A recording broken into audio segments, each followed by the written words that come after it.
নমস্কার, শুভ সন্ধ্যা। সিএনএর স্বাগত মনিময় রয়েছে আপনাদের সঙ্গে। শুরু করছি আজকের হাল্লা বল। আজকে অবশ্যই হাল্লা বলে পরিস্থিতি তো বুঝতেই পারছেন। বারুইপুর নিয়ে ডেফিনেটলি আজকে আলোচনা করব, কারণ বারুইপুর বিভীষিকা, আর সেই বিভীষিকাময় পরিস্থিতির মধ্যে আজকে অ্যাটলিস্ট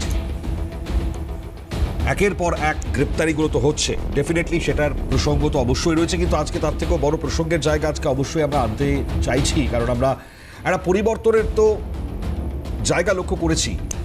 এই কারণেই লক্ষ্য করছি আমরা, পূর্বতন সরকারের আমল আর এই মুহূর্তে একটা সরকার গড়বার পর মাত্র 2 মাসের কিছুটা সময় হয়তো এগিয়েছে। মুখ্যমন্ত্রী শুভেন্দু অধিকারী যা যা বলছেন, এই ধরনের ঘটনা ঘটে গিয়েছে, এগুলোকে আটকানোর জন্য আরো কঠোর আইন সেটাকে আনা হয়েছে, তার প্রয়োগও হয়েছে। এর পরবর্তী সময়ে এই ঘটনাগুলোকে আটকাবার জন্য যদি এক্ষেত্রে যারা অভিযুক্ত তাদের বিরুদ্ধে দৃষ্টান্তমূলক শাস্তি নিলে পরে আগামী সময় এই ধরনের ঘটনা কতটা কমবে সেটা আগামী সময় আরো স্পষ্ট হবে। একটা সময় এই ধরনের ঘটনা ঘটবার সময় আমরা শুনতাম মন্তব্য, ছোট ঘটনা, কখনো প্রেগনেন্ট তত্ত্ব একজন মুখ্যমন্ত্রী বলে গিয়েছেন, তৎকালীন মুখ্যমন্ত্রী মমতা বন্দ্যোপাধ্যায় বলতেন, এগুলো সামনে নিয়ে এসে আমরা শুনতাম। গতকাল থেকেই তাই চুলচেরা আলোচনা বিশ্লেষণ হচ্ছে এক্ষেত্রে, যে সেই সরকার আর এই সরকারের মধ্যে কতটা আমূল পার্থক্য। ভাবুন একবার, দেখুন একবার।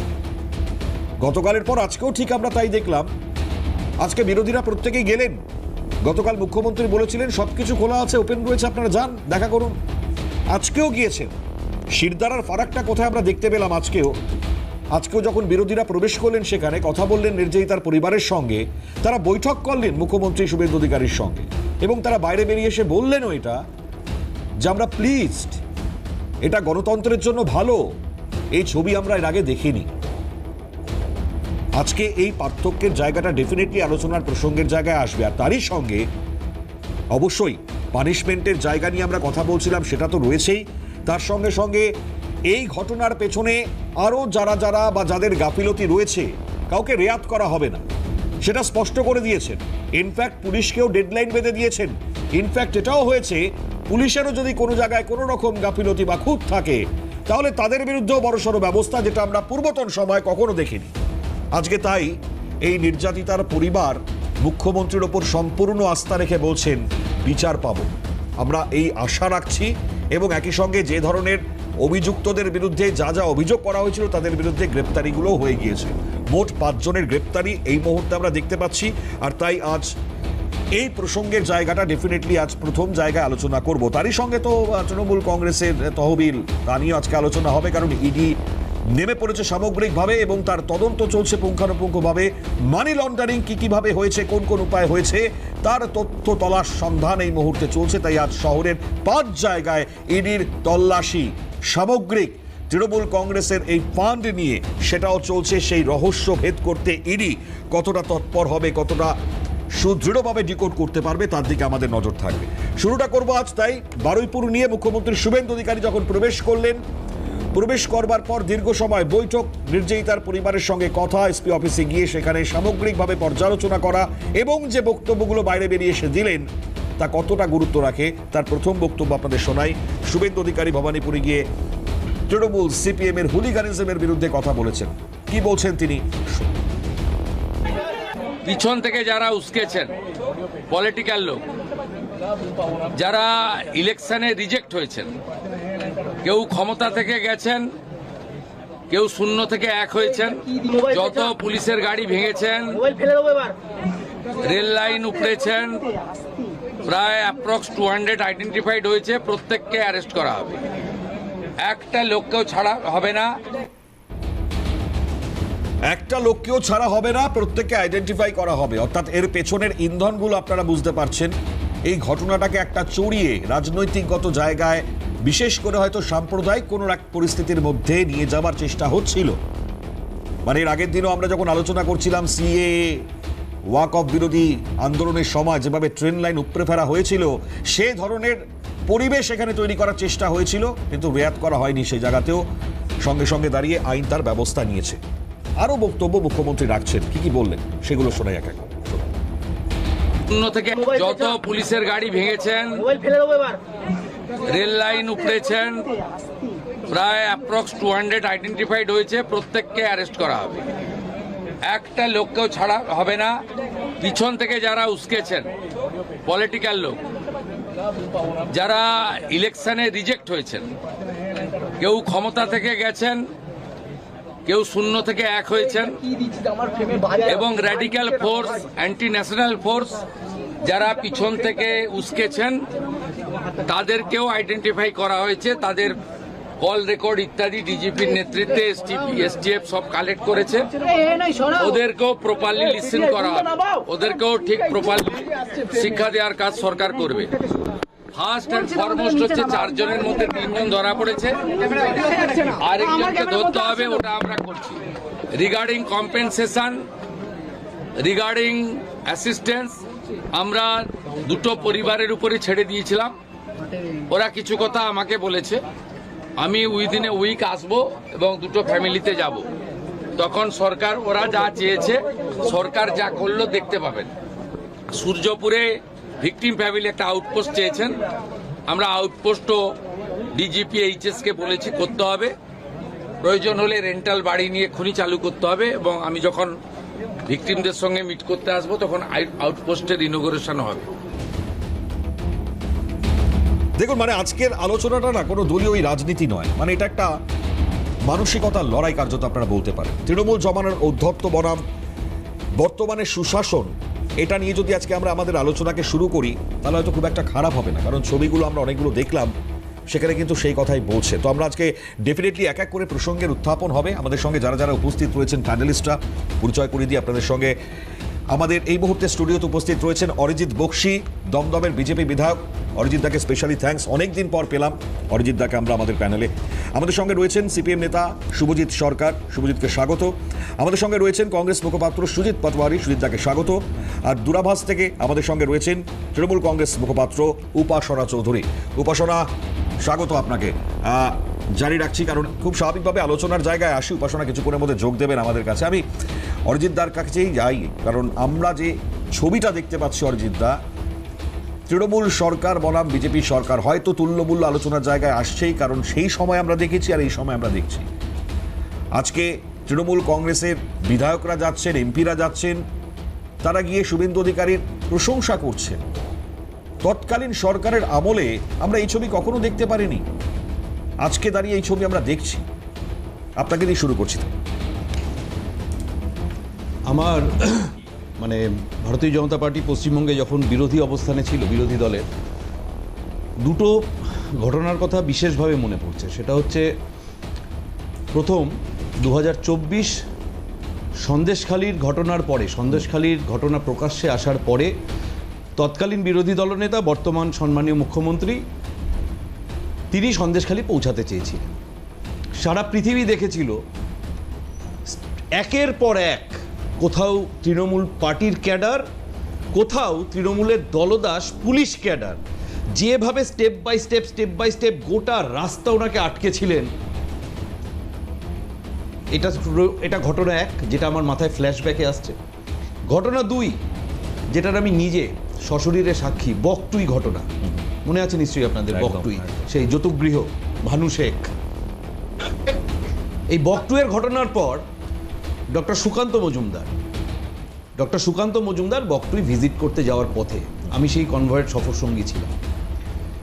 মানে বীরভূম ক্রস করার পর থেকে যত রকমভাবে সম্ভব সরু লেনে, প্রথমত তো পুলিশ হাইওয়ে ছেড়ে অত একটা ভিভিআইপি কনভয়কে ঢুকিয়ে দিয়েছিল অদ্ভুত একটা রেল লাইনের ধারের একটা 12 ফুটের সরু রাস্তায়, 10-12 ফুটের রাস্তায়, এবং সেই রাস্তায় কিছু দূর যাওয়ার পর লাড়াড়ি করে লরি আটকে রেখে যেভাবে দুদিকে তৃণমূলের গুন্ডারা প্রায় ঝাঁপিয়ে পড়তে গেছিল, থ্যাঙ্কস টু কিছু সেন্ট্রাল ফোর্স, আমাদের যেহেতু ভিভিআইপিরা ছিলেন সাথে ছিলেন, সেদিন আমরা প্রাণে বেঁচে ওখান থেকে বেরোতে পেরেছিলাম। এবং স্থানীয় থানায় ঢুকে আমাদের মানে বলতে গেলে আশ্রয় নিতে হয়েছিল। থানার পুলিশও সেরকম কোঅপারেটিভ ছিল না, নেহাত থানা পরিসর এবং কিছু সেন্ট্রাল ফোর্স ছিল বলে সেদিন অনেকে হয়তো প্রাণে রক্ষা পেয়েছিল। আর আজকের পরিস্থিতি দেখুন, সম্মানীয় মুখ্যমন্ত্রী নিজে আহ্বান করছেন যে বিরোধীরা আসুন, তারা যান, তারা কথা বলুন, পরিবারের পাশে থাকুন।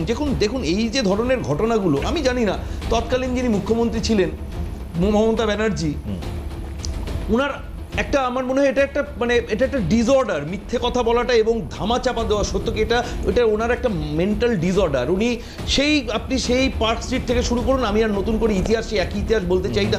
ঘটনা ঘটলে সবার আগে গিয়ে হয় উল্টো কথা বলবেন, হয়নি, মিথ্যে ঘটনা। যেমন বকটুই তো আমার মনে পড়ে যায়, অনুব্রতকে পাশে বসিয়ে ওনার সেই বিখ্যাত বক্তব্য, পুলিশ সুপারকে আমি বলে দিয়েছি এইটা হয়েছে, করতে হবে। আচ্ছা বলুন তো, সিএম বলার পর আর কিছু বাকি থাকে? আর টিভি ব্লাস্ট হয়েছিল অনুব্রত বলছে, টিভি ব্লাস্ট হয়েছে অনুব্রতর সেই থিওরি।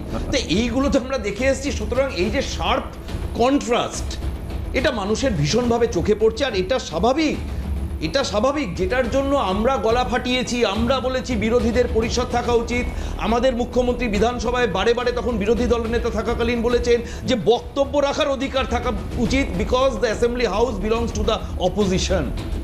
আজকে দেখুন, সেশনের শুরুতেই প্রথম দিনেই সম্মানীয় মুখ্যমন্ত্রী সেশনে দাঁড়িয়ে বলেছিলেন যে হতে পারে রুলিং পার্টির বিধায়ক সংখ্যা এখন অনেক বেশি আর অপোজিশনের অনেক কম, কিন্তু as because the house belongs to the opposition 50-50 রেশিওতে সময়ের শেয়ার হবে। সরকার তরফ 50% সময় পাবে, বিরোধী পক্ষ 50% সময় পাবে। এই মানসিকতারই এটা হচ্ছে ফার্দার রিফ্লেকশন। একটা জায়গায় একটা জঘন্যতম ঘটনা ঘটেছে, কোনোভাবে সমর্থনীয় নয়, সেটাকে ধামাচাপা দেওয়ার তো কোনো ব্যাপার নেই। আইন আছে কারণ ক্রাইম আছে তাই, আর ক্রাইমকে ঢাকা দেওয়া, আড়াল করার চেষ্টাটাও itself is a crime that is defined by the law. তো সেই জায়গা থেকে সম্মানীয় মুখ্যমন্ত্রী ভীষণ সদর্থক পদক্ষেপ নিয়েছেন। যেমন উনি নিজে গেছেন, পরিবারের পাশে দাঁড়িয়েছেন, উনি প্রতিশ্রুতি দিয়েছেন এক্সেম্পলারি পানিশমেন্টের ব্যবস্থা প্রপার ইনভেস্টিগেশন করার পরে সরকার করবে, সেই দিকে সরকারের নজর থাকবে। একইভাবে বিরোধীরাও যাতে সেখানে যেতে পারে, বাড়ির লোকের সাথে কথা বলতে পারে। সরকার এবং বিরোধী উভয় এই যে পরিবারের ক্রাইসিসের সময় পাশে থাকলে তাদের একটা মনোবল বৃদ্ধি পাবে। তাদের যা ক্ষতি হয়ে গেছে সেটা তো হয়ে গেছে, সেটা অপূরণীয়, কিন্তু অপরাধীরা যাতে ছাড়া না পায়, অপরাধীরা যাতে সবচেয়ে কঠোরতম অ্যাভেলেবল যে পানিশমেন্ট আছে সেটা যাতে তারা পায়, সেটা আমাদের সম্মানীয় মুখ্যমন্ত্রী এনশিওর করছেন। একদম আপনার এই কথা সূত্র ধরেই তৃণমূল কংগ্রেস এমপি সায়নী ঘোষ আর যখন গেলেন সেখানে, তার বক্তব্যটা শুনিয়ে দিই আগে আপনাদেরকে। শুনুন কি বলছেন তিনি। ঠিক আছে, সিএম দেখছেন, কোনো অসুবিধা নেই, এবং উনি আশ্বাস দিয়েছেন দ্যাট ফুল ইনভেস্টিগেশন হবে, সো কোনো অসুবিধা নেই, so justice will be delivered, no problem. আমাদের কথা হয়েছে এবং সিএম অ্যাসিওর করেছে যে he is taking care of everything to the best of his ability and justice will be delivered. চিন্তার কোনো কারণ নেই সবকিছুতে। না, উই আর স্যাটিসফাইড এবং আগামী দিন যাতে সুইফট ডেলিভারি অফ জাস্টিস হয় সেটাই আমাদের একমাত্র চাহিদা, এবং সেটা উনি করবেন। পরিবার যতটা যা চাইছে তার থেকে বেশি করা হবে। মুখ্যমন্ত্রী আশ্বস্ত করেছেন যে ওনার বেস্ট পসিবল যেটা সম্ভব ওনার পক্ষে উনি সেটা করছেন, কোনো চিন্তার কারণ নেই। পরিবার যেরকমভাবে চাইবে সেরকমভাবে ইনভেস্টিগেশন হবে। দেখা গেছে এই ধরনের বিরোধীদের কোনো গুরুত্ব দেওয়া হতো না, আজকে মুখ্যমন্ত্রী আপনাদেরও ডেকেছেন। It is a welcome change for all of us. We would like to thank the Honorable Chief Minister. It is a welcome change all of us. এই বিষয়টার মানে বাংলা তর্জমা তো বুঝতেই পারছেন কি হয়। এই চেঞ্জেসটা একজন তৃণমূল কংগ্রেসের সাংসদ বুঝতে পেরেছেন। আমাদের সঙ্গে উপাসনা চৌধুরী, তৃণমূল কংগ্রেস মুখপাত্র, তিনিও যোগ দিয়েছেন। উপাসনা, আরও একবার স্বাগত জানাই আপনাকে। আমার এই প্রশ্নটা করতে ইচ্ছে করছে, এবার আমরা তো এই যে আপনারা যে স্বাধীনতাটা দেখছেন, আপনারা আজকে যা পাচ্ছেন, এই স্বাধীনতা কি আপনাদের আমলে বিরোধীরা দিয়েছিলেন কখনো? আজকে আপনাদেরকে এই সুশাসনকে তো কুর্নিশ জানাতেই হবে, যেমন জানাচ্ছেন সাংসদ। দেখুন, সর্বপ্রথম আপনি সায়নী ঘোষের পরিচয়টা যেইভাবে দিলেন, আমি মনে করি যে সেই পরিচয়ের ব্যাখ্যার মধ্যে একটু ভুল রয়েছে। আচ্ছা, সায়নী ঘোষ কিন্তু তৃণমূল কংগ্রেসের কোনো সাংসদ আর নেই, এই জিনিসটা এখন জানতে হবে, বুঝতে হবে। উনি একটা নতুন পার্টি জয়েন করেছেন, হয়তো সেই পার্টির নামটা আপনার ঠিক মনে পড়ছে না, তাই জন্য তৃণমূল কংগ্রেসের নামটা আপনাকে এখানে উল্লেখ করতে হলো। কিন্তু কি জানেন তো, একটা জিনিস আপনাদের সকলকে বুঝতে হবে, যে যেই সুশাসনের কথা আপনারা বলছেন বা আইনের শাসন, যেই কথাটা বরাবরই আজকের দিনে দাঁড়িয়ে সিএম উনি উল্লেখ করছেন, শুভেন্দু অধিকারী উল্লেখ করছেন, কোন আইনের শাসনের কথা বলা হচ্ছে? যদি আইন নিজের কাজটা ঠিক মতো করে করতো, তাহলে আমাদের বাংলার বুকে 2 মাসও কমপ্লিট হয়নি নতুন সরকার আসার পরবর্তীতে 2 মাসের মধ্যে কি 13টা রেপের মতো ঘটনা ঘটতে পারতো? এই প্রশ্নটা যদি সাধারণ একজন এই বাংলার নাগরিক হিসাবে আমি করি, প্রশ্নটা কি খুব ভুল? আর যখন আপনারা এই কথা বলছেন যে তৃণমূল কংগ্রেসের আমলে কি হয়েছে না হয়েছে, এই হয়েছে তাই হয়েছে, তৃণমূল কংগ্রেসের আমলে 2 মাসের মধ্যে 13টা মতো রেপের ঘটনা ঘটেনি। তৃণমূল কংগ্রেসের আমলে যারা যারা প্রতিবাদ করতে চেয়েছে তারা কণ্ঠ ছেড়ে পথে নেমে তার পরবর্তীতে প্রতিবাদ করতে পেরেছে। আমরা এই দৃশ্য দেখতে পাচ্ছি যে সেই দিন থেকে মমতা বন্দ্যোপাধ্যায়ের বাড়ির সামনে যেইভাবে সিআরপিএফ এবং পুলিশ প্রশাসন দিয়ে ঘিরে রাখা হয়েছে, ঠিক কোন কারণ, সেই কারণটা যখন আমরা জিজ্ঞেস করছি তখন আমরা জানতে পারছি, তখন আমরা দেখতে পাচ্ছি যে সেই কারণের ব্যাপারে তারা করছে না। আমরা বারবার এই দৃশ্য দেখতে পাচ্ছি যে যখন যখন আমরা প্রশ্ন করতে যাচ্ছি তখন তখন সেই প্রশ্নের উত্তর কিন্তু আমরা পাচ্ছি না। কিন্তু মমতা কিন্তু কিন্তু বন্দ্যোপাধ্যায় যখন এবারে সেই মুখ্যমন্ত্রীকে আমরা এটা বলতে শুনছি না কখনো, ছোট ঘটনা, প্রেগনেন্ট তত্ত্ব, মেয়েদেরকে বাইরে বেরোতে উচিত না রাতের বেলা, লাভ অ্যাফেয়ার্স, এইগুলো কেন শুনছি না? দাদা 1.5 মাসের মধ্যে 13টা মতো রেপের ঘটনা ঘটার পরবর্তীতে উনি যাই বক্তব্যই রাখবেন তার পূর্বে যে সাধারণ মানুষের জনরোষ তার উপর উপচে পড়বে, এই জিনিসটা অত্যন্ত স্বাভাবিক। আপনি বললেন তৃণমূল কংগ্রেসের সাংসদ সায়নী ঘোষ, সেই জায়গাটা সর্বপ্রথম কারেক্ট করে বলি যে সায়নী ঘোষ যখন সেখানে উপস্থিত হয়েছে সেখানের জনগণের কণ্ঠস্বরে সায়নী ঘোষের প্রতি কতটা গ্রহণযোগ্যতা সেটাও বোঝা গেছে। আচ্ছা, তাকে সায়নী ঘোষকে কেন্দ্র করে সকলে বলেছে যে কত টাকায় বিক্রি হলেন, সেই কথাও সেখান থেকে আমরা শুনতে পেরেছিলাম। জনগণের জনরোষ, সেই জিনিসটা অস্বীকার করে কি করে? কিন্তু সবকিছু পিছনে ফেলে এই জিনিসটাও তো অস্বীকার করতে পারবো না যে এই সায়নী ঘোষ বা এই বিভিন্ন নেতা নেত্রীরা এতদিন ধরে 12টা রেপের ঘটনার ব্যাপারে তারা মৌনব্রত পালন করছিলেন কেন? মমতা বন্দ্যোপাধ্যায় গতকাল রাজপথে নামার পরবর্তীতে তাদের মনে হয়েছে যে এবার রাজপথে নামতে হবে, তাই ওনারা রাজপথে নেমেছেন। আরে আমরা বলতে চাই যে নেত্রীকে এই কটা পুলিশ প্রশাসন আর সিআরপিএফ দিয়ে বাড়িতে ঘরবন্দি এবং চোখবন্দি করে রেখে তারা যদি মনে করেন যে তারা বাংলায় নিজের মতো আচ্ছা, আইনের আপনি একটু শাসন- বলুন তো কেন ঘরবন্দি করে রাখা হবে না, মানে এটা জাস্টিফিকেশনটা যদি আমি আপনার থেকে শুনতে চাই। আমরা প্রতীক জৈনের অফিসে দেখেছি তথ্য প্রমাণ লোপাট, মমতা বন্দ্যোপাধ্যায় নিজে ফাইল নিয়ে বেরিয়ে আসছেন, একজন মুখ্যমন্ত্রী তখন। আরজি কর কাণ্ডের সময় নাকি ফাইল লোপাট, তার তথ্য করা হয়েছিল, এই অভিযোগও তার বিরুদ্ধে আছে। তাহলে আজকে কি বলবেন, মানে কেন বার করবেন বা বার করতে দেওয়া হবেই বা কেন? মণিময়দা আমাকে জাস্ট একটা জিনিস আপনি এক্সপ্লেন করে বলুন, হ্যাঁ। আমার কি কোনো বাক স্বাধীনতা নেই? হ্যাঁ, আমার definitely। কি কোথায় যাব সেই জায়গাটা সিদ্ধান্ত করার সেইটুকুনি জায়গা আমাদের থাকবে না যদি বিজেপি সরকারে বসে থাকে? আমরা দেখতে বাবা। পাচ্ছি যে আপনি যে কথাটা বললেন মমতা বন্দ্যোপাধ্যায়কে কেন ঘরবন্দি করে রাখা হবে না, বুঝতে পারলাম না যে এই প্রশ্নটা কিভাবে উঠতে পারে একটা লাইভ টিভি প্রোগ্রামে। আমি সেখান থেকে বারবার বলছি মমতা বন্দ্যোপাধ্যায় আমাদের বাংলার একজন নাগরিক, তো সর্বপ্রথম পরিচয় তো ওনার একজন নাগরিক হিসাবে, আর পরবর্তীতে উনি 3 বারের আমাদের বাংলার মুখ্যমন্ত্রী। সেই মুখ্যমন্ত্রীকে ঘরবন্দি করে রাখা হচ্ছে কেন? একটা বাচ্চা, একটা তার পরিবারের পাশে দাঁড়াতে উনি চাইছেন, তাই জন্য তারা মনে করছেন ব্যারিকেড দিয়ে পুলিশ প্রশাসন দিয়ে তারা ঘরবন্দি করে রাখবেন। আমাদের কথা হচ্ছে সংবিধানকে মান্যতা এই বিজেপি নামক দল কোনোদিনও দেয়নি। তৃণমূল কংগ্রেসের আমলে অবশ্যই কিছু কিছু ঘটনা আমরা এরকম দেখেছি যে মেয়েদের উপর আক্রমণ হলেও কিন্তু তার পরবর্তীতে আমার বাংলার মাটি যে গর্জে উঠতে জানে, কণ্ঠ ছেড়ে প্রতিবাদ করতে জানে, সেই প্রতিবাদ Okay, করার জায়গা থেকে কিন্তু ঠিক আছে, তৃণমূল কংগ্রেস উপাসনা সরকার আমি বুঝলাম। কখনো আমি একটু অরিজিৎ দার থেকে উত্তর নেই। আমি জানি না গৃহবন্দী শব্দের তো একটা মিনিংস হয়, গৃহবন্দী কি করে রাখলেন, তার জন্য বাড়িতে একটা নোটিফিকেশন যাবে যে গৃহবন্দী অবস্থায় আপনি রয়েছেন, বেরোতে দেবো না। আমি জানি না মমতা বন্দ্যোপাধ্যায়ের কাছে কিছু গিয়েছে কিনা। না এটা আমি তো দেখলাম মোমবাতি মিছিল নিয়ে করেছেন তিনি, এ আবার কি করে হয়? না, ওটা আমি বলছি, ওটা উপাসনার পক্ষে বলা সম্ভব নয়। ওটা একটা রিসেন্টলি আবিষ্কৃত তথ্য। সেটা হচ্ছে যে অনেকের না খুব ডিমে অ্যালার্জি, আচ্ছা, আর চারদিকে এখন ডিমের দোকান এত বেড়ে গেছে, পোচ, অমলেট এটসেট্রা, সেই জন্য অনেকে বেরোনোটা অ্যাভয়েড করছে, হোয়াট এভার। কিন্তু এখানে বিষয়টা সেটা নয়। উপাসনা, আমি জানি না মানে এই মানসিকতাগুলো কোথা থেকে আসে, সংখ্যা দিয়ে আর এই ধরনের ক্রাইমের পলিটিক্যাল ডিসকাশনে ঢুকে যাওয়া। 1.5 মাসে কটা হয়েছে দেখুন, খুব বাজে লাগে, আমারও বলতে খুব বাজে লাগছে। স্টেট ক্রাইম রেকর্ড ব্যুরো SCRBর ডেটাটা যদি একটু দেখে নেন উপাসনা ম্যাডাম, দেখতে পারবেন ওনার ম্যাডামের জমানায় more than 50,000 rape cases within 13 years. অ্যাভারেজটা করলে মানে খুব বাজে লাগছিল, আমি একটু দেখছিলাম কত হয় অ্যাভারেজটা করলে মান্থলি সংখ্যাটা মোর দ্যান অ্যারাউন্ড 300 কেসেস।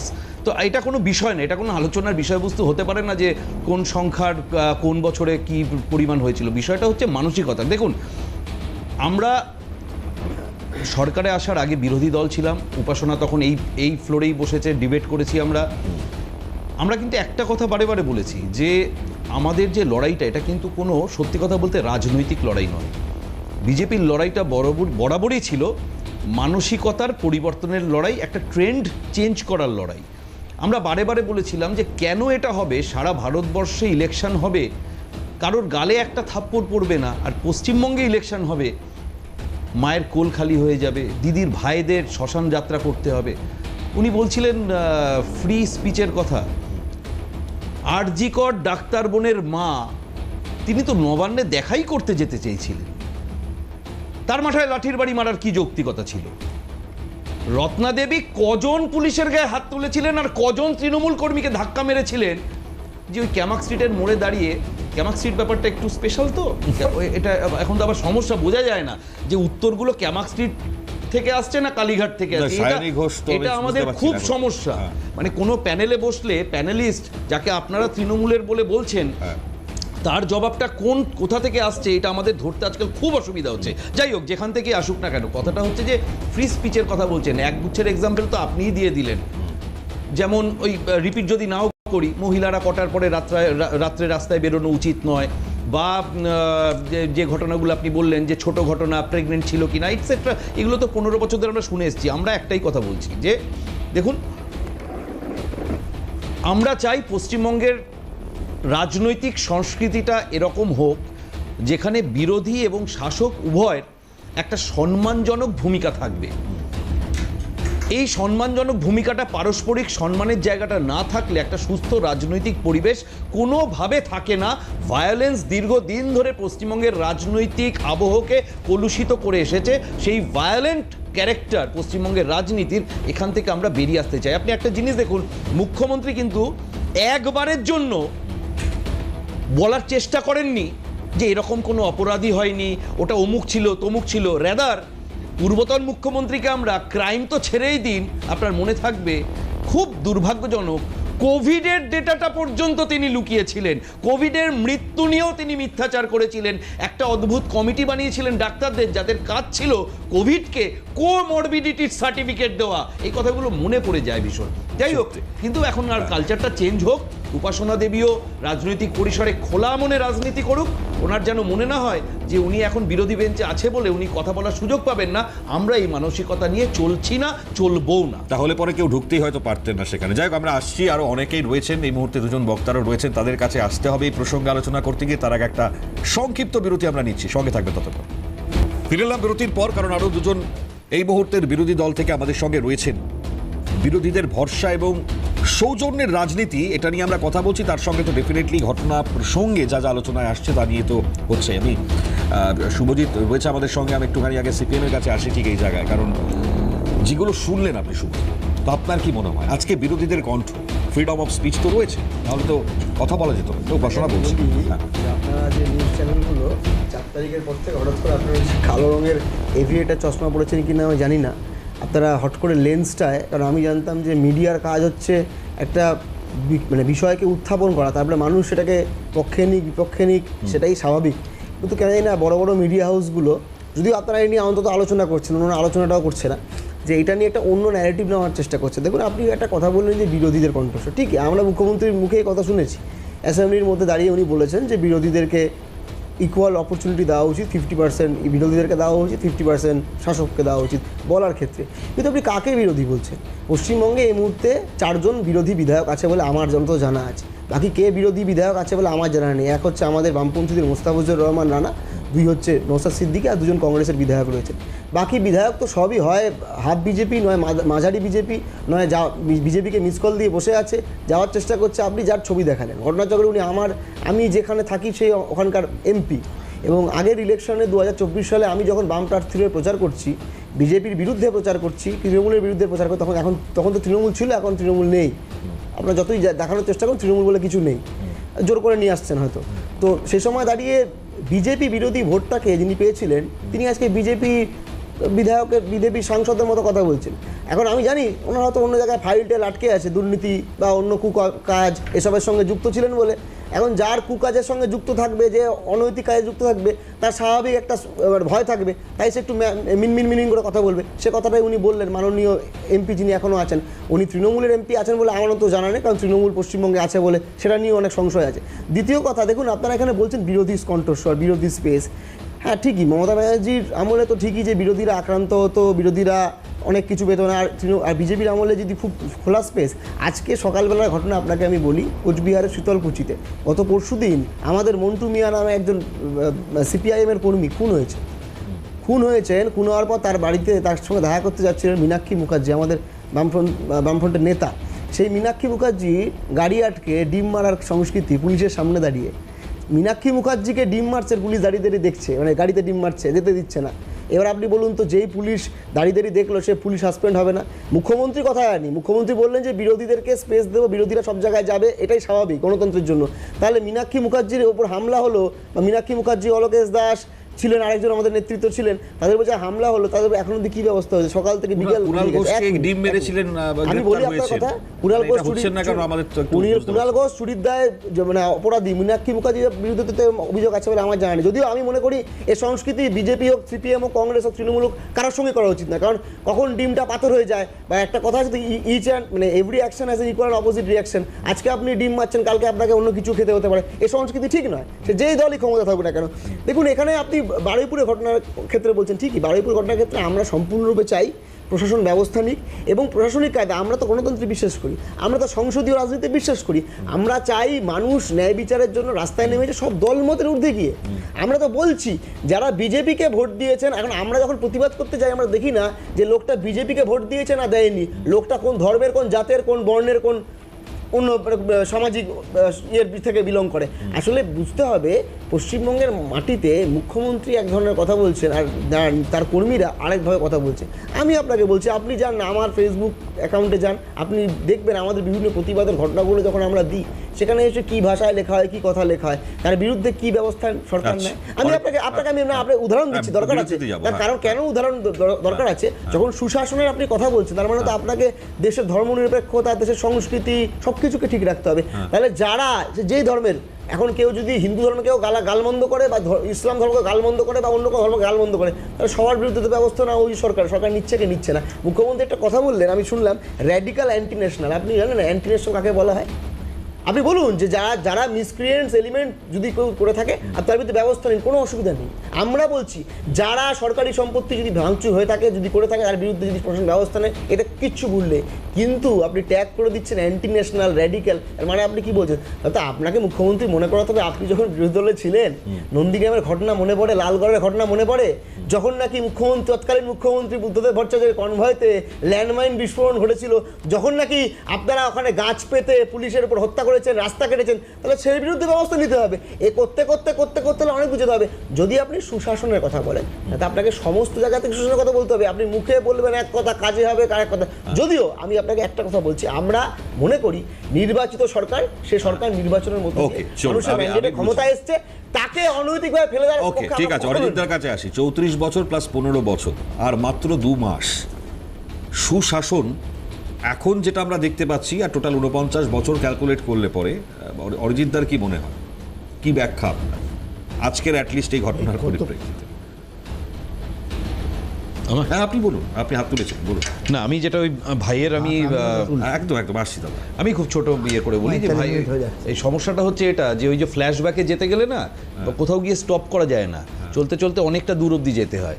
মানে তাদের এই এত ব্যাখ্যা তাদের মুখে ঠিক মানাচ্ছে না, যারা অনিতা দেওয়ানের ছিন্ন ভিন্ন শরীর আর ওই একটা ওই রড, তার আমি আর বেশি ডেসক্রাইব করছি না, তার প্রাইভেট পার্টসের মধ্যে রড ঢুকিয়ে দেওয়ার পর যাদের নেতারা বলে ওরকম ছোট ছোট ঘটনা হয়, আর যারা ওই জীবন্ত সাধুদের বিজন সেতুর উপর পুড়িয়ে মারার পর তার সাথে জঞ্জাল সাফাইয়ের সাথে যারা তুলনা করে, আর অনিল বিশ্বাসের অনিলবাবুই, আমাদের আরামবাগের অনিলবাবুর কথা তো আর ছেড়েই দিলাম, তারা কতটা সুন্দর ব্যাখ্যা করলো এই বিষয়টাকে, আমার খুব অদ্ভুত লাগলো। আমি এই র্যাডিক্যাল অ্যান্টি ন্যাশনালের কথাটা বলি, তার আগে একটা যেটা বলি যে দেখুন, আমরা বারে যেটা বলছি যে প্রশাসনের কাজ করবে। আমি একটা ছোট্ট আজকের মাননীয় মুখ্যমন্ত্রীর একটা উদাহরণ দিয়ে কথাটাকে বলি যে দেখুন ওখানে দুটো ঘটনা ঘটে গেছে কিন্তু, এবং দুটোই নিন্দনীয়। নাম্বার ওয়ান, একটা খুব জঘন্য অমানবিক নাবালিকার ধর্ষণের ঘটনা, প্যারালালি তার সাথে একটা মব লিঞ্চিংয়ের ঘটনাও ঘটে গেছে, এটাকেও ভুললে চলবে না। মুখ্যমন্ত্রী কিন্তু রাজধর্ম পালন করেছেন। তিনি কিন্তু কোনো দিকে কোনো রকম বায়াসড কমেন্ট বা মোটিভেটেড কাউকে সেফগার্ড করার কোনো উদ্দেশ্য, কোনো রকম কোনো কিছু তার কোনো বক্তব্যের মধ্যে দিয়ে আসেনি। তিনি কিন্তু খুব পরিষ্কার বলেছেন, প্রথম কথা এই যে অমানবিক ধর্ষণের ঘটনা তার সর্বোচ্চ শাস্তির ব্যবস্থা সরকার করবে। দ্বিতীয়ত, যারা আইন হাতে তুলে নিয়ে একটা মব লিঞ্চিং করলো তাদের প্রত্যেকের বিরুদ্ধে সরকার ব্যবস্থা নেবে। অর্থাৎ এটাই তো একটা প্রকৃত সুশাসকের পরিচয় হওয়া উচিত, যিনি কোনো ব্যক্তির নয়, কোনো দলের নয়, কোনো সংগঠনের নয়, আইনের শাসনকে প্রতিষ্ঠা করবেন। আর পশ্চিমবঙ্গের বুকে আজকে এটারই প্রয়োজন রয়েছে, কারণ দীর্ঘদিন ধরে শাসকের আইন চলতে চলতে চলতে চলতে আজকাল বোধহয় এই যে সরকার পক্ষ এবং বিরোধী পক্ষ উভয় মিলে একটা ক্রাইসিসকে অ্যাড্রেস করা, এই সিচুয়েশনটা দেখার অভ্যাসই পশ্চিমবঙ্গের মানুষের, এবং তার সাথে যারা এই ভাইদের মতো দলেদের রিপ্রেজেন্টেটিভ তাদেরও এই ছবিটা ঠিক চোখে শ্যুট করে না, কারণ দেখেনি তো কখনো, চেষ্টাও করেনি, করতেও পারেনি বিগত দিনে। আজকে হচ্ছে, অসুবিধা নেই, ধীরে ধীরে ধীরে ধীরে শ্যুট করে। ঠিক আছে, আমি আসছি, আরও দীর্ঘায়িত হবে আলোচনা ডেফিনেটলি। তার আগে একটা সংক্ষিপ্ত বিরতি। সুজিত অনেক ধরে হাত তুলছেন, সুজিতার কাছে আসবো, ততক্ষণ সঙ্গে থাকুন। ফিরে বিরতির পর দেখুন, সৌজন্যটা তো কোনো রকম দুর্বলতা নয়, এটা তো সুশাসনের লক্ষণ। তো ডেফিনেটলি বিরোধীরা বিভিন্ন প্রসঙ্গের জায়গায় আসতে পারে, মানে যেটা দীর্ঘদিন সময় আমরা পূর্বতন সরকারের আমলে যেটাকে দেখতে পাইনি, এই সরকারের আমলে অ্যাটলিস্ট শুরু থেকে যে জিনিসটা দেখতে পাচ্ছি তার চেঞ্জেসের জায়গাটা যেটা বলছিলেন, যে সুষ্ঠু গণতন্ত্রে বিরোধীদের তাদের যে ফ্রিডম অফ স্পিচ শুধুই নয়, তাদের যে বিচরণ করবার মতনও ক্ষেত্র রয়েছে, সেটা অ্যাটলিস্ট এই মুহূর্তে বুঝছেন, যতই আপনারা অপোজ করুন না কেন এই জায়গায়। আমি সুজিত পাটোয়ারি রয়েছেন কংগ্রেস মুখপাত্র, সুজিতদার কাছে আসি, কারণ দীর্ঘ সময় ধরে তিনিও দেখছেন এই রাজনীতি। তো সুজিতদা, আপনার কি এক্সপেকটেশনস রয়েছে এবার, মানে মোটামুটি ছবিটা দেখে কি বুঝতে পারছেন? ধন্যবাদ মণিময় ভাইকে, প্রায় 35-40 মিনিট হয়ে যাওয়ার পর সুযোগ এসছে। দেখুন, পলিটিক্সে আমি রাষ্ট্রবিজ্ঞানের ছাত্র হিসেবে বলি, অ্যাসেম্বলিটা যেটা আলোচনা হচ্ছিল, অ্যাসেম্বলিটা বিরোধীদের জন্য, ক্যাবিনেটটা ট্রেজারি বেঞ্চের জন্য, এটা ঘটনা। এবং আমাদের মাননীয় মুখ্যমন্ত্রী হাফ সময় দিয়েছেন, সেটা খুব পলিটিক্যাল, খুব রাজনৈতিক সিদ্ধান্ত। এদিক দিয়ে কোনো চিন্তাভাবনা কোনো, রাজনীতির রাষ্ট্রবিজ্ঞানের থিওরি পার্টটা তাই বলে। আজকে যদি সূর্যপুরের ঘটনা বলেন, আজকের উপাসনা বোন অনেক কথা বলছিলেন, আমার একটা বক্তব্য, সেটা হলো এই রাষ্ট্রবিজ্ঞানের ভাষায় পলিটিক্যাল গুডউইল। পলিটিক্যাল গুডউইল এই শব্দটা কিন্তু আমি ব্যবহার করলাম এই জন্যে, রাজনৈতিক সদিচ্ছা না থাকলে কোনোভাবে প্রশাসন ভালোভাবে চলতে পারবে না, চলা সম্ভব নয়। আমার শুধু একটা প্রশ্ন, অন্য কোনো প্রশ্ন নয়। আমরা গতকাল গেছিলাম, আমাদের রাজ্য কংগ্রেসের সভাপতি সম্মানীয় শুভঙ্কর সরকারের নেতৃত্বে, সেখানে যথারীতি আমাদের কথা বলতে দেওয়া হয়েছে। আমাদের অল ইন্ডিয়া কংগ্রেসের এমপি, রাজ্যসভার এমপি, যিনি আমাদের ল সেলটা দেখেন, তার সঙ্গেও ডাইরেক্ট কথা হয়েছে, এবং আমরা বলেছি আইনগতভাবে কোনো সাহায্য চাইলে আমরা সেখানে আছি। সেদিক দিয়ে কোনো বক্তব্য নেই, কিন্তু বক্তব্যটা একটা জায়গায় 3 ঘন্টা, আমার বাড়ি যেখানে, আমি যেখানে থাকি, দক্ষিণ বারাসাত থেকে সূর্যপুর 3টে স্টেশন, চরণ, হোগলা চরণ, চরণের পরেই সূর্যপুর, খুব কাছে। ঘটনা যখন ঘটে তার পরক্ষণেই খবর পেলাম, কিন্তু 3 ঘন্টা কেন পুলিশ সময় নিয়েছে? 12 কিলোমিটার ডিস্টেন্স নয়, ঘটনা থেকে 12 কিলোমিটার, সেখানে সাব ডিভিশনাল পুলিশ অফিসার, সেখানে এসপি, সেখানে আইসি, বারুইপুরে এসপি আছে, এসডিপিও আছেন এবং আইসি আছেন, মহিলা থানা আছে। কিন্তু কোন অজ্ঞাত কারণে এইটা আমি ক্ষমতাসীন দলের কাছে বলবো, যে ক্ষমতাসীন দলের নেতৃত্বে যারা আছেন, শুভেন্দুবাবু, তাকে অনুরোধ করব যে তিনি খতিয়ে দেখুন যে 3 ঘন্টা সময় কেন লাগলো। আর উপাসনাকে আরেকটা কথা বলি, আজকের মমতা ব্যানার্জি মোমবাতি নিয়ে বেরিয়েছে, খুব ভালো, দেখতে ভালো লাগছে। তিনি ঘরবন্দি নাকি আমি বুঝতে পারছি না, আমি তো দেখলাম, দেখুন অন ক্যামেরা দেখেছি আমরা, সেটাই তো যে মমতা ব্যানার্জি নিয়ে ঘুরছে, কি বলে, মোমবাতি নিয়ে ঘুরছে, মোমবাতি নিয়ে ঘুরছে। আমি ছোট্ট শুধু প্রশ্ন করতে চাই, আরজি করে যেদিন ঘটনা আসছি ঘটে, উপাসনা ব্যারিকেড শুনতে পাচ্ছি। দিয়ে যেখানে পুলিশ আরজি প্রশাসন করে উপস্থিত যেদিন ছিল, ঘটনা, সেই জায়গাটা আমি তুলে ধরা প্রয়োজন। বোন আপনার সময় আমি কিন্তু কোনো কিন্তু কথা বলিনি, ব্যারিকেড দিয়ে নো তো নো নো নো আটকানো দাদা আমি সম্ভব। বলবো না, আমি রাজি নই, তাতে বলুক অন্য কেউ অসুবিধা নেই, এই কালচারে বিশ্বাস করি না। না না আপনাকে শোনার সময় দিতে হবে, আমি কিন্তু মুখ বন্ধ করে শুনেছি, এটাই আমার নীতি ধর্ম আদর্শ, যাই বলে না কেউ বললে তার সময় উত্তর দেবো। আমরাও শুনি, শুধু তৃণমূল বাদে। না না এই ধৈর্যটুকু রাখতে হবে, আমার ঠিক ছোট আছে। বোন এই ধৈর্যটুকু রাখতে হবে। বলুন উপাসনা, আসছি আমি আপনার কাছে আসছি। আরজি করের ঘটনা ঘটছে, সারা রাত তিনি পুলিশ প্রশাসনের সঙ্গে মুখ্যমন্ত্রী অন ক্যামেরা বলেছেন, আপনাদের ক্যামেরায় দেখানো হয়েছে, আমি সারা রাত খোঁজ নিয়েছি, সারা রাত কথা হয়েছে, কি কথা হলো minute to minutes. Minute to minute, এবং সারা রাত তিনি বলেছেন অন ক্যামেরা আছে, আপনি দেখাতে পারবেন। সেখানে কি কথা হলো, সেখানে লোপাট করে দেওয়া হলো সমস্ত, একেবারে ভেঙে চুরে শেষ করে দেওয়া প্রমাণ। কি অ্যাকশন নিয়েছিলেন, কেন নেননি? আজকে আমাদের তো এই প্রশ্ন, আমাদের যে আরজি করে যখন ঘটনা ঘটছে তিনি বলছেন মিনিট টু মিনিট আমি পুলিশ প্রশাসনের কথা বলছি এবং আমি সব খোঁজ খবর রেখেছি, তাহলে আবেশ আচ্ছা সেটা খোঁজ খবর রাখেননি, তার গায়ে রক্ত লেগে সেটা খোঁজ খবর রাখেননি, সেটাও তো বুঝতে হবে। আর একটা জিনিস, এই যে উপাসনা বোন বললেন যে সায়নী ঘোষ কোন, সত্যি আমরাও কনফিউজড, আমরা বাংলার মানুষ কনফিউজড, আমি জানি না শ্যাডো ক্যাবিনেট চলছে কিনা, শ্যাডো অপোজিশন চলছে কিনা, এর আগেও ওই চ্যানেলে বলেছি শ্যাডো অপোজিশন চলছে কিনা পশ্চিমবাংলায়।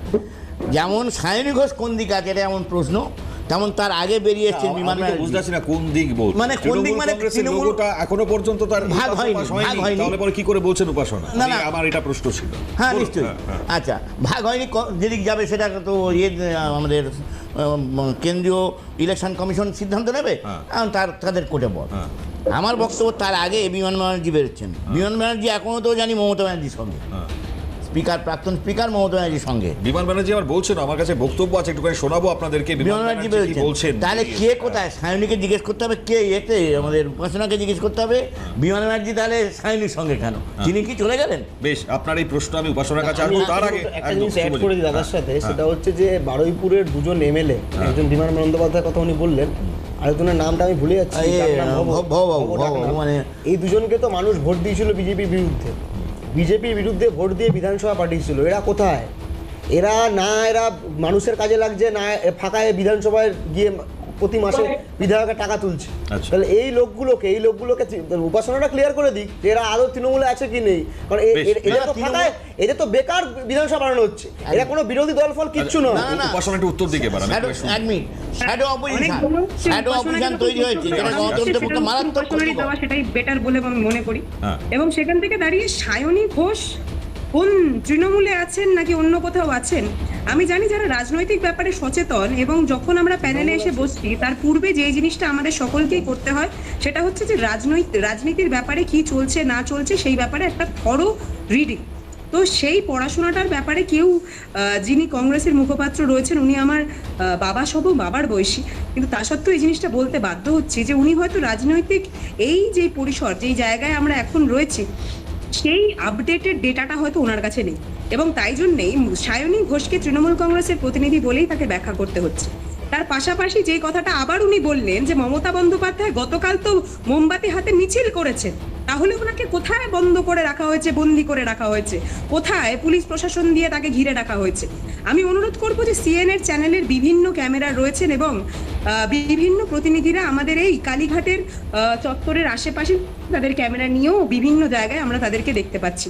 তাদেরকে অনুরোধ করব যে হরিশ চ্যাটার্জি স্ট্রিটের একদম মুখটা এবং বলরাম ঘাটের একদম মুখটা, মমতা বন্দ্যোপাধ্যায়ের বাড়ির সামনেটা যত সংখ্যক পুলিশ দিয়ে ঘিরে দেওয়া হয়েছে সেই জিনিসটা একবার তুলে ধরা হোক। তার পাশাপাশি গতকাল যখন মিছিল হয়েছে সেই মিছিলে আমিও উপস্থিত ছিলাম, যখন মমতা বন্দ্যোপাধ্যায়ের র্যালি, মমতা বন্দ্যোপাধ্যায় বাড়ি থেকে বেরায় এবং সেই জায়গাটা যখন একদম হরিশ চ্যাটার্জি স্ট্রিটের কানেক্টার একদম মুখ অর্থাৎ কালীঘাট রোডের উপর কানেক্ট হচ্ছে, সেই জায়গায় কোন পুলিশ প্রশাসনের বিভিন্ন লোকজনরা উপস্থিত থেকে ব্যারিকেড দিয়ে মমতা বন্দ্যোপাধ্যায়কে আটকানোর চেষ্টা করেছিলেন সেই ফটো আপনারা দেখেছেন, সেই ফটোটাও সিএনএর চ্যানেলে তুলে ধরা ভীষণভাবে জরুরি।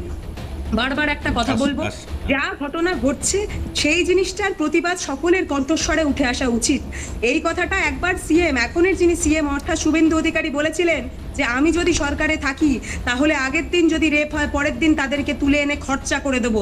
এত সংখ্যক সময় চলে গেল, এত সময় পেরিয়ে গেল, মমতা বন্দ্যোপাধ্যায়কে কিভাবে বাধা দিতে হবে সেটাকে টার্গেট করে যারা চলছে এবং খরচা করার দিকে যারা এগাতে এখনো পাচ্ছেন না, সেটা নিয়ে একটা বড় প্রশ্ন আচ্ছা ওঠে। ঠিক আছে, আপনার এই মনের প্রশ্নগুলো আমরা মানে আজকে জানি না। আমি একটু বলে নিই। বলবেন শুনুন, আমরা বিরতি নিতে হবে, আপনি বলবেন, আমি একটা বিরতির পর ফিরে এসে আপনার কথা শুনবো, কারণ অরিজিৎ দা অনেকগুলো উত্তর দেবেন, শুভজিৎ বলছেন বলবেন। সংক্ষিপ্ত বিরতি, সঙ্গে থাকবেন। প্যানেল থেকে বিমানবাবুকে নিয়ে প্রশ্ন উঠছিল, তিনি কি করছেন তার বক্তব্য শোনাবো। চন্দ্রী ভট্টাচার্য তিনি আজকে উপস্থিত ছিলেন, দুজনের বক্তব্যটা একটু শোনাই আগে আপনাদেরকে, তারা তো উপস্থিত ছিলেন আজ, শুনুন। মুখ্যমন্ত্রী বেরোবেন, উনি বলবেন। আপনারা আশ্বস্ত, আপনাদের ডেকেছে। আমাদের সঙ্গে যে আলোচনা হয়েছে যে চিফ মিনিস্টার বেরোবেন, মুখ্যমন্ত্রীর কাছে জিজ্ঞেস করবেন, তিনি বলবেন। শাস্তি যাতে হয় সেটাই আমরা চাই। মুখ্যমন্ত্রী বলেছেন, আমরাও সেই একই কথা মাননীয় মুখ্যমন্ত্রীর কাছে বলছি। মুখ্যমন্ত্রী দেখবেন যাতে চরম শাস্তি হয়। যে পদক্ষেপ নিয়ে ওনাদের আশ্বাস দিয়েছেন, পরিবার আশ্বস্ত আছে, আমরাও সেই একই দাবি রাখছি।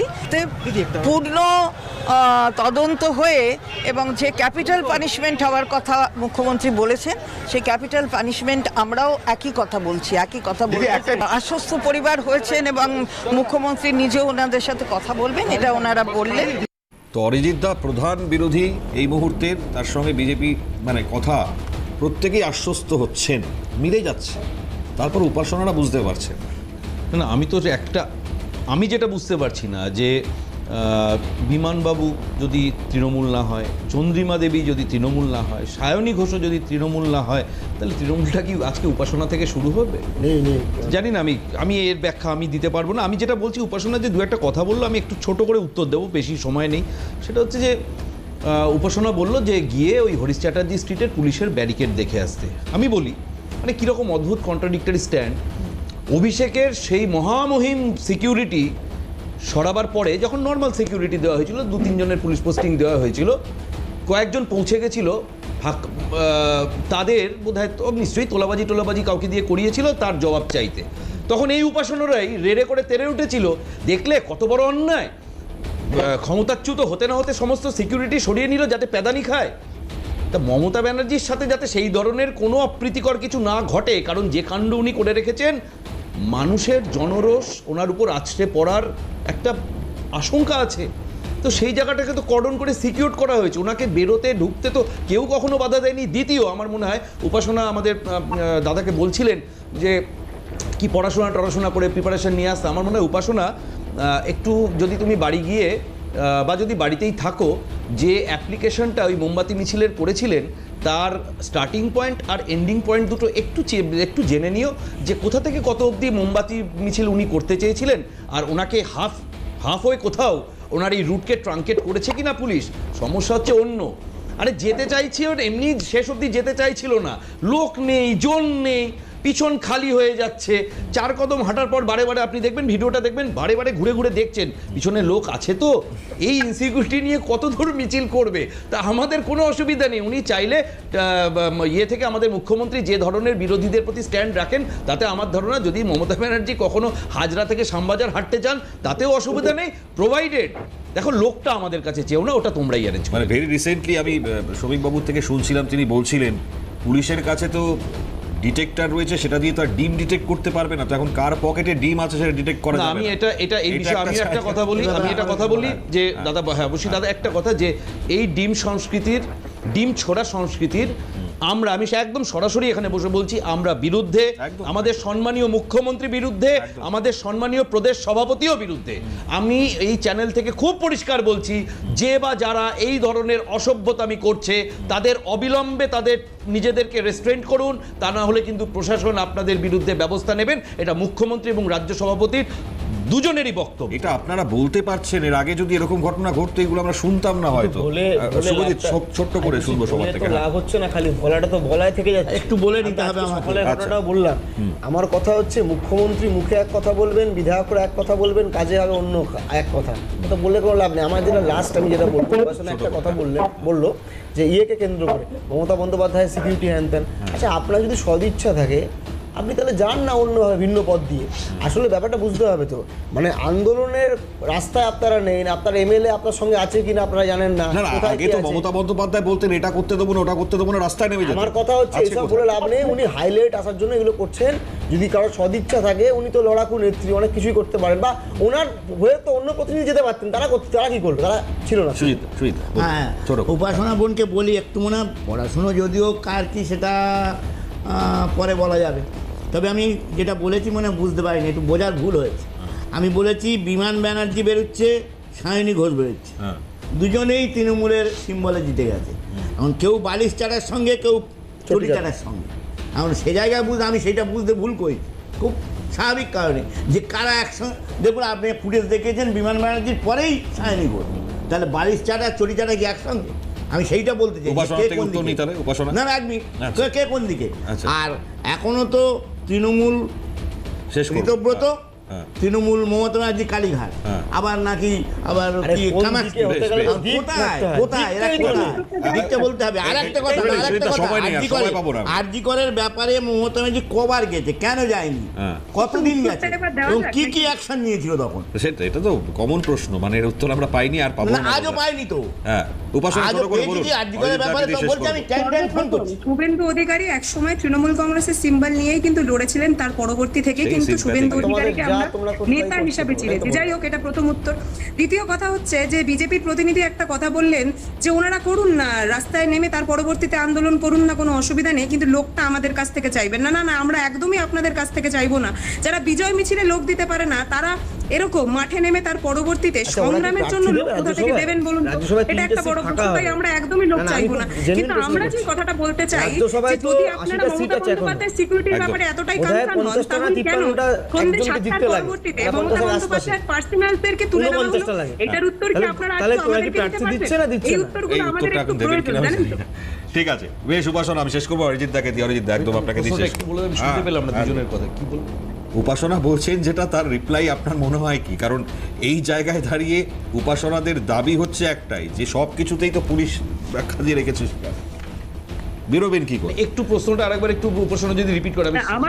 আমার প্রশ্নটা হচ্ছে যে আপনারা একটা কথা বলছিলেন যে মমতা বন্দ্যোপাধ্যায়ের বাড়ির সামনে যখন এতগুলো পুলিশ পোস্টিং হচ্ছে, সেটা নিয়ে উপাসনাদের প্রশ্ন। আমাদের কথা হচ্ছে, যদি মমতা বন্দ্যোপাধ্যায়ের সিকিউরিটি নিয়ে আপনি এতটাই কনসার্ন থাকেন, তাহলে হঠাৎ করে সন্ধ্যে 7টার পরে মমতা বন্দ্যোপাধ্যায়ের পার্সোনালদেরকে তুলে নেওয়া কেন হয়েছিল? এইটার প্রশ্নের উত্তর যদি আপনারা দিতে পারেন খুব সুবিধা হবে। আমি এক্ষুনি দিয়ে দিচ্ছি। এই মমতা ব্যানার্জি একদিন ওই রফিকের বাইকের পিছনে বসে গ্রামের রাস্তা দিয়ে যেতে যেতে বলেছিলেন যে ওনার জন্য সিকিউরিটির জন্য পুলিশ লাগে না, ওনার পার্টি কর্মীরাই নাকি যথেষ্ট। একজন যে সংখ্যক বিধায়ক তৃণমূল কংগ্রেস পেয়েছে, তাতে যে ক্যাটাগরি সিকিউরিটি ওনাদের দেওয়া উচিত, আমরা প্রাথমিকভাবে সেটাই দিয়েছিলাম। আর আমরা ভেবেছিলাম যে ওনার বাড়ি বোধহয় ওনার ভক্ত এবং সমর্থকেরা কর্ডন করে রেখে দেবে, কিন্তু ওখানে যে মাছি আর মশা ছাড়া আর কেউ থাকবে না, এটা ঠিক আমরাও বোধহয় বুঝতে পারিনি। তাই সরকার ভীষণ কনসার্ন, মুখ্যমন্ত্রী ভীষণ কনসার্ন মমতা ব্যানার্জির সিকিউরিটি নিয়ে, তাই কর্ডন করে যাতে ওনার বাড়িতে কেউ কোনো কিছু ছুটতে না পারে, তাই হরিশ চ্যাটার্জির মুখটাকে আমরা ব্লক করে রেখেছি। কিন্তু মমতা ব্যানার্জি ঢুকতে বেরোতে মমতা ব্যানার্জিও আজকে বলেন বুদ্ধবাবু কেউ তাকে বাধা দিয়েছে না। ঠিকই তো, মানে এর আগে 34 বছরে বুদ্ধবাবুর সিকিউরিটি ছিল না, একটা হঠাৎ সিকিউরিটি কনসার্ন কেন? একদম একদম একদম। আমি বলছি সিকিউরিটি এত প্রশ্ন উঠছে কেন? এক্স্যাক্টলি তাই, এই প্রশ্নে যা ওঠার জায়গাটা কেন? প্লিজ একটা কথা খুব শার্প আমাকে ব্রেক উপাসনার কাছে আমাকে শেষ করতে হবে। যে এখন তো 3টে সিটে ইলেকশন হবে রাজ্যসভায়, আমাদের সংখ্যা নেই, কংগ্রেসের সংখ্যা নেই, ওদের সংখ্যা আছে। তাহলে রাজ্যসভায় যে 3টে সিট ইলেকশন হবে, ওরা কি প্রার্থী দেবে না দেবে না? বেশ, এই উত্তর আমাদেরকে পরে নিতে হবে। আজকে সবাই নিয়ে আমাকে শেষ করতে হবে। অসংখ্য ধন্যবাদ জানাই অরিজিৎ দাকে, সুজিত দা, শুভজিৎ। বেশ, উপাসনা, প্রত্যেককে অসংখ্য ধন্যবাদ। এখন ওরা আমরা কে তৃণমূল নয়, এখন এটাই তো বড় প্রশ্ন। তো প্রার্থী দেবার প্রশ্নের জায়গা আর কি করে আসবে? আজকে এখানে শেষ করছি, দেখতে থাকুন সিএন।